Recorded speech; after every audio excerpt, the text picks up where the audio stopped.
دا دی اوس په سمندرونو کې باندې مار ته ویلو او ډېر علما په بحر اوقیانوس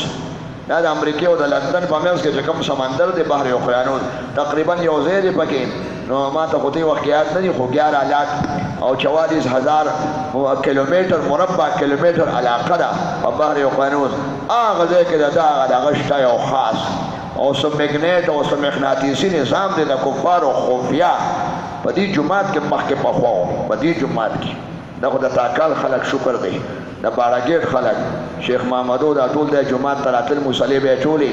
او به خلاف قانون شو هغه فری مسن تحریک ودوي دا غ جادوګر پکې کفاره به پکې وي د جادو اشیابو باچې په دې جماعت کې تاسو به کتلې دي چې فناسي دې بلارګي د تورې وی ټولو مولانا اشرف صاحب خدای پاک وبخي او د تاکال خلک دا خلک ودی بدل تموس کو او دې کې هغه شی خلاف قانون شو پریمیسن د دجال د پاره میدان برابرې ټول جادوګر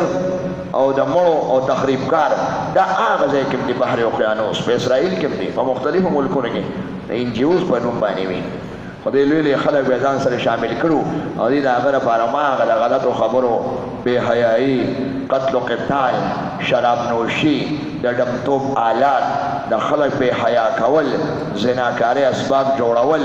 خلک پلیتول او پلیت او خو خلکو بدنامول دم د دې کار د مدرسه بدنام که جماعت بدنام که تبلیغ بدنام که دا خبرې کوي کنه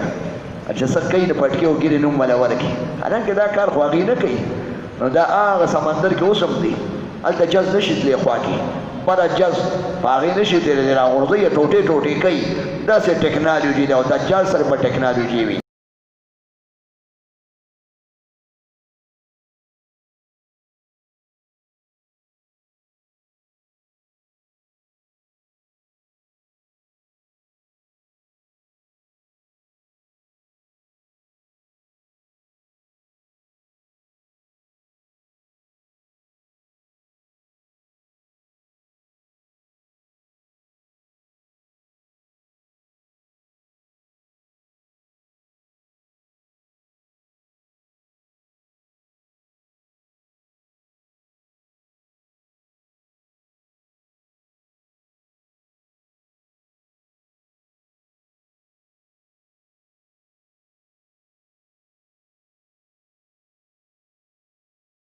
یو پکې د هغه میدان چې برابرېږي حالات بې ستري ده او بې ستري ډېره شوه دا ډېره شوه